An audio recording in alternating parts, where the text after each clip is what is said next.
been discussing the principles once you're in a relationship, but it doesn't matter if you can get a girl, if you can get a man, um, especially someone who will come in with as little resistance to the ideas that you want if you were to adopt a principled relationship. So today we're going to talk about that. Today we're going to talk about some of the things that I have learned in picking a woman. This is specific for men, and we're going to do another video for the ladies. Okay, so for men, let me give you guys some game off the bat. So you there's a lot of tropes, a lot of patterns that we see for women, right? They tend to hide the truth. Um, they tend not to want to discuss their past. Uh, they tend to present a nice exterior in the beginning. Women are very good when it comes to like social cues and just understanding the environment they're in, understanding the social dynamics. They're able to read facial expressions way better than us. They have way more experience socializing since they were young. Men come up to them, they get to collect the data in their mind of pattern recognition very quickly more than us. You have to accept that. So you have to realize like whatever you think you can use socially as a way to gauge a woman and where she is. uh we are dummies as men when it comes to that, and that's why a lot of us get played, because someone represents this, you know, beautiful, nice, innocent exterior, and then you are shocked. I'll give you a perfect example. The singer, Oliver Anthony, I think you guys heard about him. He was in Joe Rogan, and this guy came from nothing. uh Began singing, hasn't signed any contract with anybody, makes great songs, man. Start making money. The moment he does that, the girl, the woman, his wife that he's been with since they were poor, she wants divorce for whatever reason. Not only does she want 50% of everything he has earned, and he will earn in the future. She wants 100%. She wants more than 50% of what he has earned right now and what he will earn in the future. And this guy was in such a dark place. He was willing to kill himself. Such a terrible place. And then he made, this really amazing song. I recommend you guys go check it out. Like Scorn Woman's. It's crazy, man. You see a man in pain. Why am I bringing that up? Am I saying because women are evil? No, not necessarily. We are all bad as human beings. The things I think that get us men in trouble a lot of times is refusing to accept women for what they are and what they will never be to you. Stop putting these expectations on them that they will never live up to. Right? There is a biological reality there that once you discover the pattern, it is very easy as a man to make sure that you put the boundaries in place that will reduce the probabilities of you going through the same things, of having a woman inside your house who's just your enemy. You don't want to see her, you don't want to talk to her. um Everything is explained. There's a reason, and it doesn't matter where she's from, the West, Africa, East, it does not matter. There are certain things that just exist there. Now, in the West, you are dealing with something very pernicious: feminism, right? First of all, let's talk about feminism. Feminism was not a ground up organic movement. It was astroturfed. It was a movement that was sponsored by the rich industrialists at the time. And it made perfect sense. If the structure is nuclear family, and you have a woman and a man that truly understand their roles and where they excel at, women excel at raising children, raising a family, setting the culture. They're very good at that, right? Men are excelling at the infrastructure, at protection, at leadership.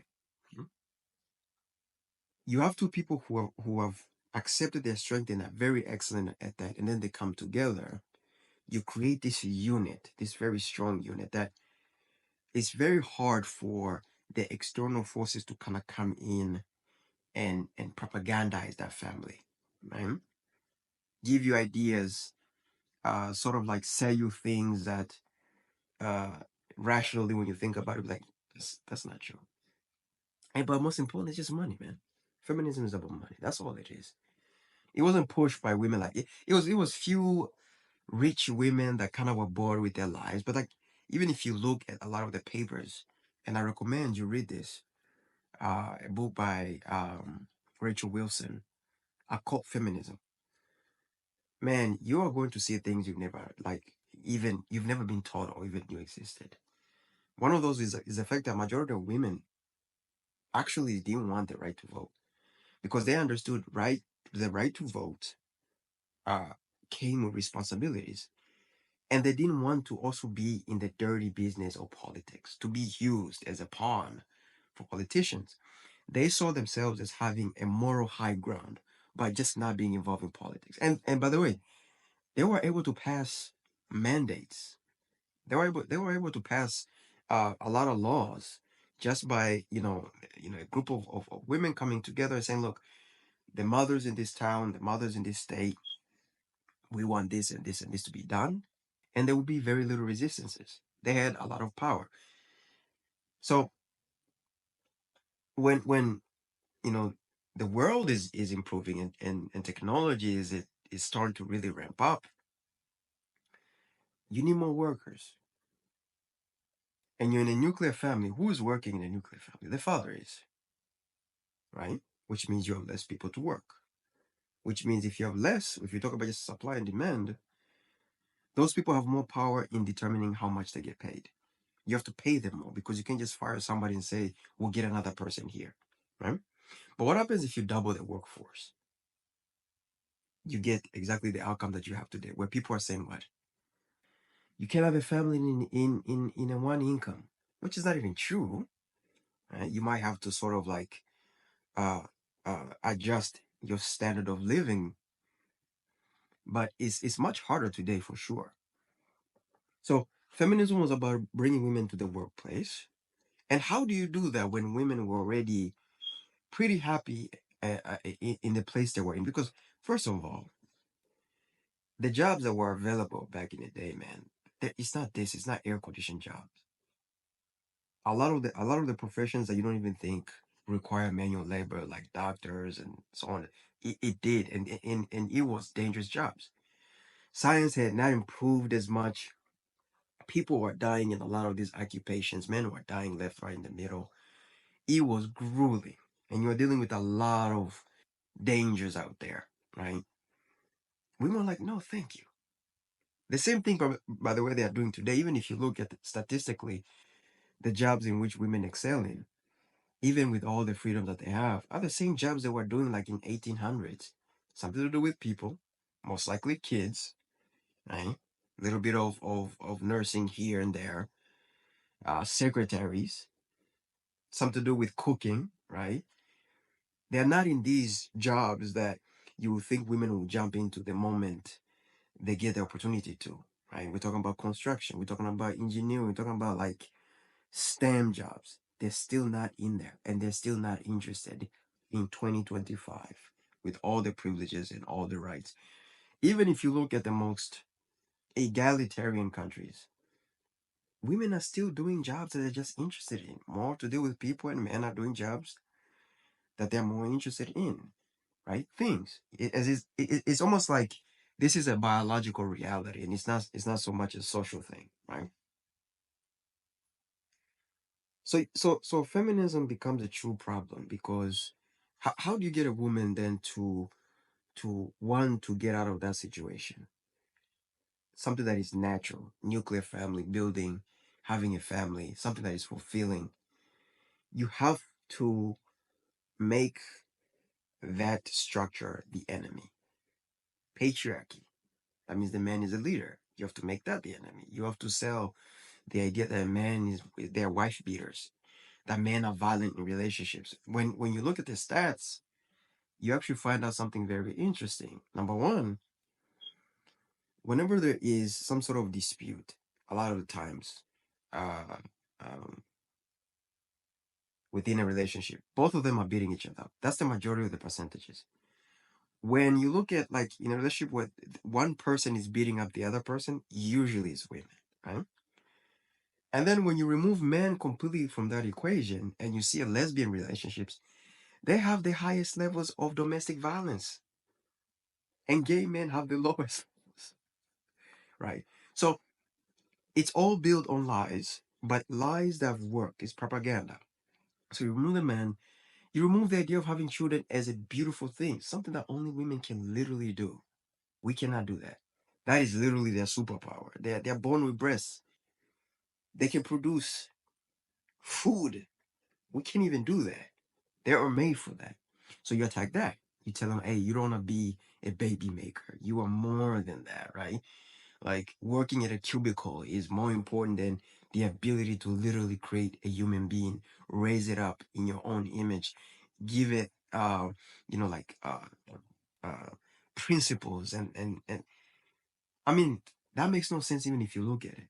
That human being can do way more than you can do by yourself in some cubicle. They can improve. Like, I mean, they can be the president. They can be something way more incredible than working for some boss who doesn't really care about you. Why would he? Right? There's a lot of workers out here. This is why you even see right now degrees are meaningless because there's just too many. Supply and demand makes perfect sense.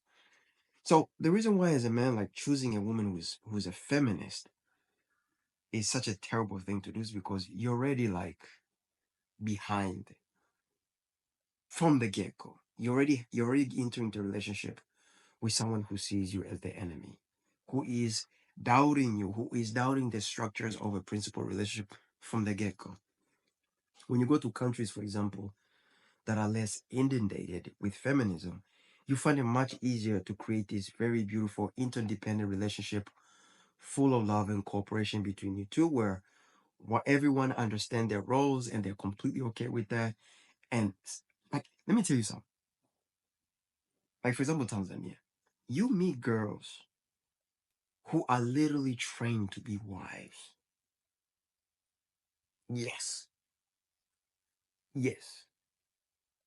And like, you know how like in the West, for example, like girls they usually talk like, oh man, like I can get any man I want. I can do all this. I cap. You might be able to fuck a dude. But there are women literally that they can get a guy. When I'm in a guy, they can get a guy. I mean, a high status man who have multiple women, but when they come in, the skills that they've acquired, they can literally get you, and you be like in love with that girl and want to commit to that girl long term, because they just bring so much value. They understand your nature as a man. They don't fight against that. They complement that, right? We don't have that, especially in the West. So we have to do with what we have. We just have to be kind of pragmatic, right?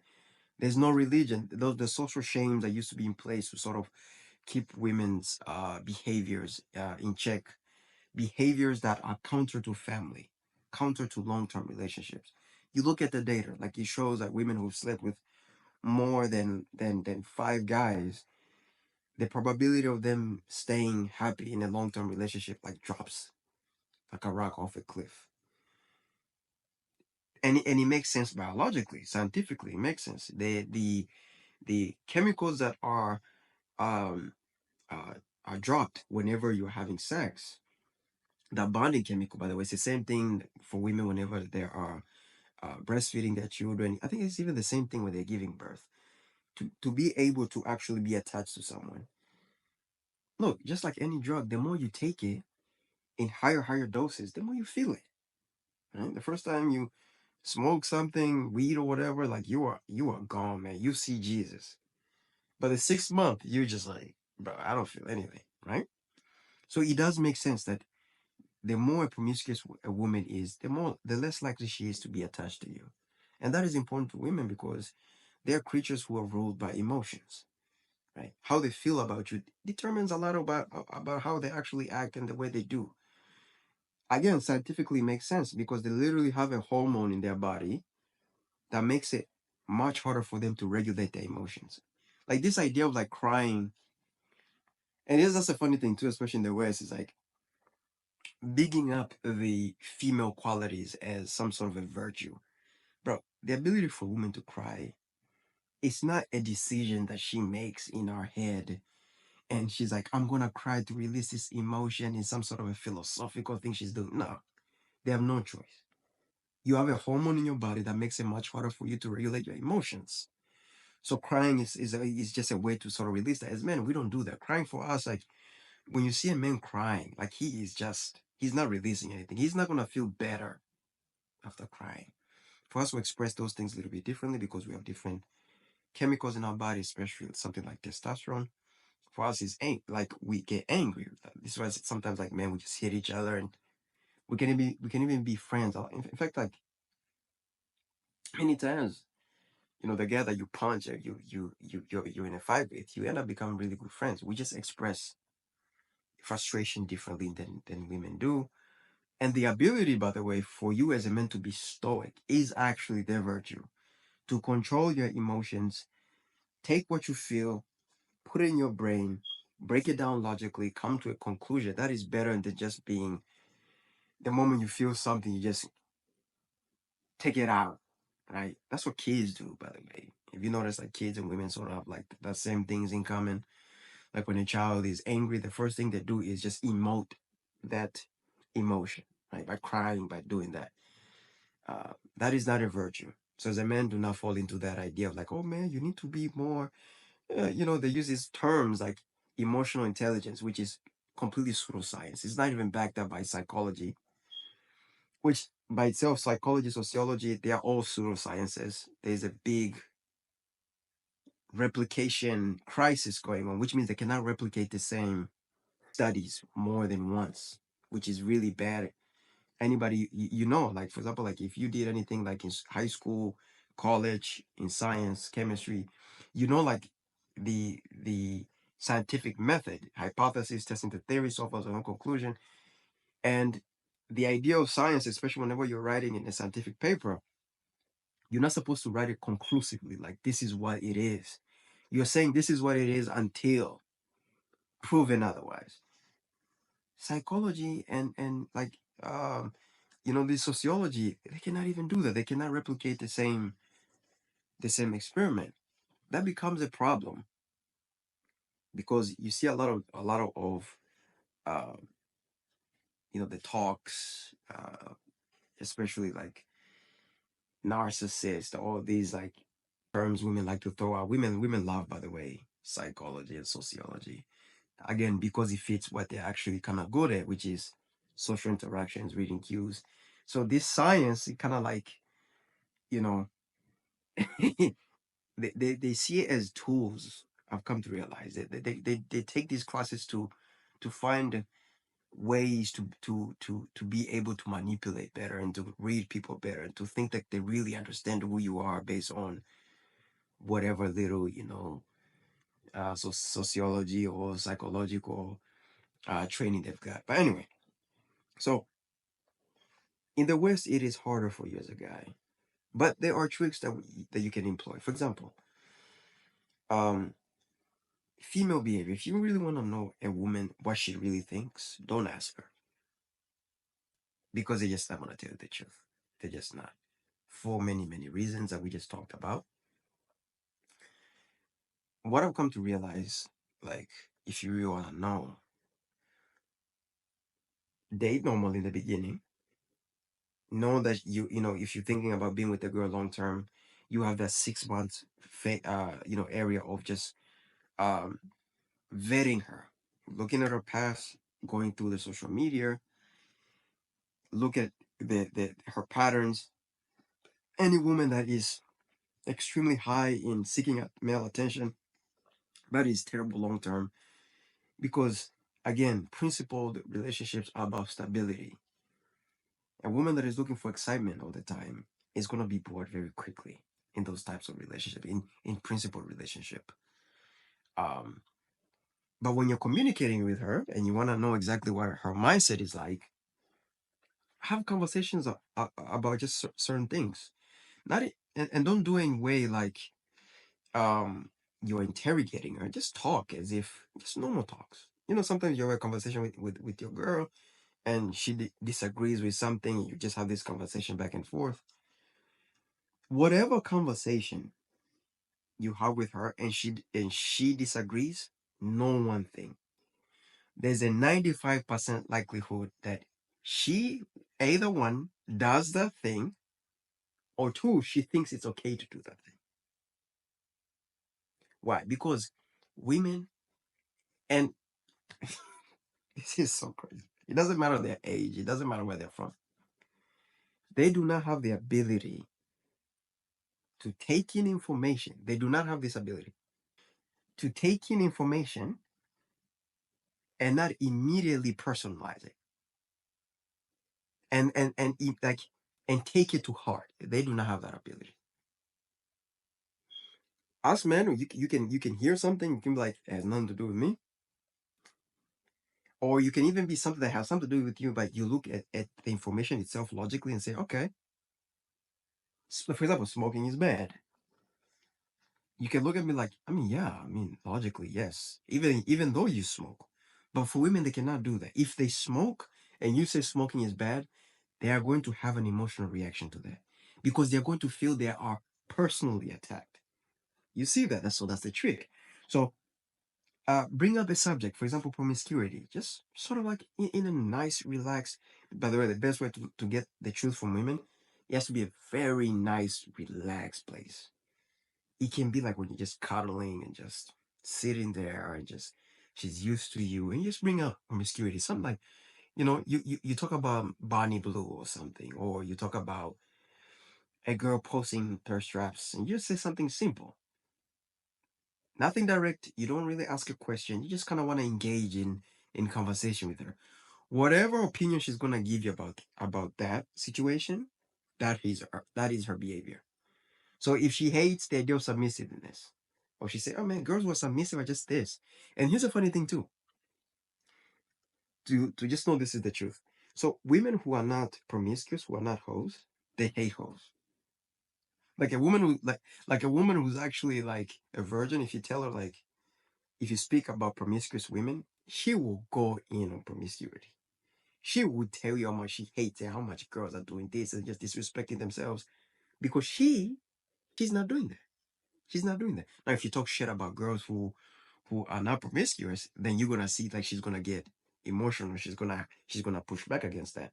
So that is one of the best way to sort of like vet a woman out and just know. So any sort of topic that it is important to you and you see she's going against it, no, she's doing that thing and you can cut off her immediately.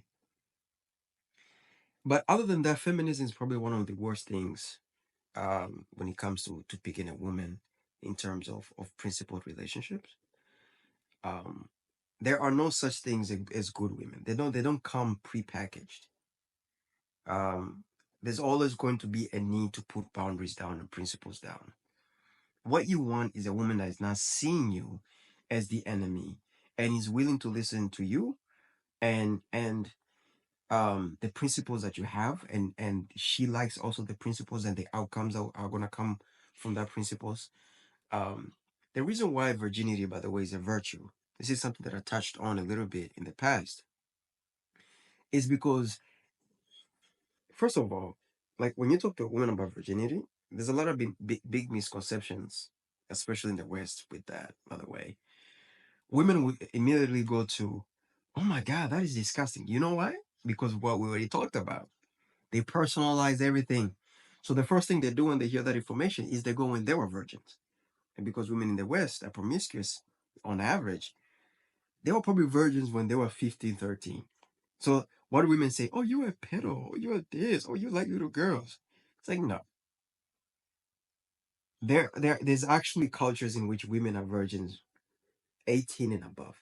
19, 20, 21, 23. That is when it becomes a virtue because you're dealing with a woman that to some degree understand the male nature, has accepted it to some degree, and is doing more than just thinking about it and just wishing for things. She's at least willing to do something, provide value to you from the offset. If you talk to any girl who is a virgin, who is above 16 and above, like 18, 19, 20, 21, a lot of times they will tell you they're doing that because they're saving themselves for marriage. That is very important. They're already thinking about the man they're going to be with from a really positive place. They're trying to say men tend to want women. Everybody likes exclusivity. Everybody loves that. By the way, there's nothing better than that. Like I have compared the two, especially when it comes to long term relationship. Like man, a lot of the problems you go through in relationship have nothing to do with you. And I think you've realized this why a lot of times like we're very confused. Like why is she acting this way? You're dealing with the ghost past. You're dealing with all the trauma she's gone through. You're dealing with her ex-boyfriend, what he did it to what he did to her. You deal with some dude who did something. You're dealing with problems that you did not cause. And that I only discovered, I did not know that, by the way, until I actually uh, uh, dated a woman who was a virgin long term. And I saw the funny thing, actually, I was actually a toxic person because of all the the patterns that I had recognized in girls who were promiscuous, and I kind of dated them long term. The things you learn as a man to sort of like deal with those issues, you don't realize that you actually make yourself actually toxic. Um, and when I got with a woman who was just sort of a blank slate and she had dated nobody, kissed nobody, was saving herself for someone, all those skills that I learned to manage a woman who was promiscuous were completely useless. Most of them, at least. And I actually had to recalibrate myself, like, oh, I actually don't need to do that here. Actually, these interactions can be more genuine. I actually can be more honest than dating a girl which I was used to, was sort of promiscuous and comes with a lot of baggages. So that is something also as a man you're gonna have to learn to deal with women of a certain caliber who've kind of protected themselves and have a little bit less baggage. So essentially, it's simple for us guys, really, because at the end of the day, it is your responsibility as a man to mold a woman in your image. And women actually love that, by the way. That is actually their nature. Even if you look at things women are excel in, they excel, especially like in school, because women are really good at sitting down and receiving instructions. And even if you look at the things that they find super attractive in a man, like confidence, for example, why is confidence so important? Like, have you as a guy like chosen a friend because he's confident?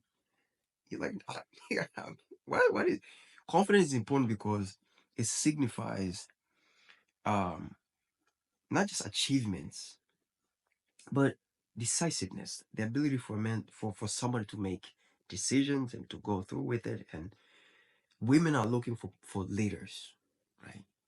um by default, that means they are followers, and you want a woman that understands that and doesn't see that as a weakness. When you come across like, and here's another problem too with feminist women, they're very weak internally. They have penis envy. They wish they were you. They wish they had the strength you do. They're trying to be like men. It is so refreshing when you find a woman who's actually truly proud to be a woman. Doesn't look at a man and wish to be like a guy. All her natural um, qualities, she sees it as a positive. She leans into them. You'll find women like that very few, especially in the West. I'll give you a perfect example of women like that in the West, like Rachel Wilson. I always say that because she's just a public figure and you can actually go look at her and see her. She takes so much pride in being a woman and the qualities that she has as a woman. Feminists don't. Feminists are women who really hate who they are deep down inside. That's why they say we're equal to men. Like as a dude, if I say you're equal to a woman, that's an insult. Let's be honest. If I tell you are like a woman, that is an insult. But if you look at feminists, they always chase qualities that are masculine. They always chase those. And then they use, because they see masculine qualities as superior to feminine qualities. They actually, if you think about it really deep down inside, they're misogynists. They hate women, actually. They hate the qualities that are naturally female. They put them as second class citizens. The ability to have children, they put that as not as important as to work. Men, can we have children? No. Can we work? Yes. So what do they do? They elevate our qualities. They see, like, it's so funny. It's so funny, man. Because when you talk to a feminist, it's like it's the cognitive dissonance, and you don't want to deal with someone whose mind is so warped. Because again, your thoughts become your action. Your actions become your habit. Your habit becomes your character. Your character becomes your destiny. What a person thinks, and the things and the propaganda that is inside their mind, it will translate to the real world. And as a man, you just don't want to deal with someone like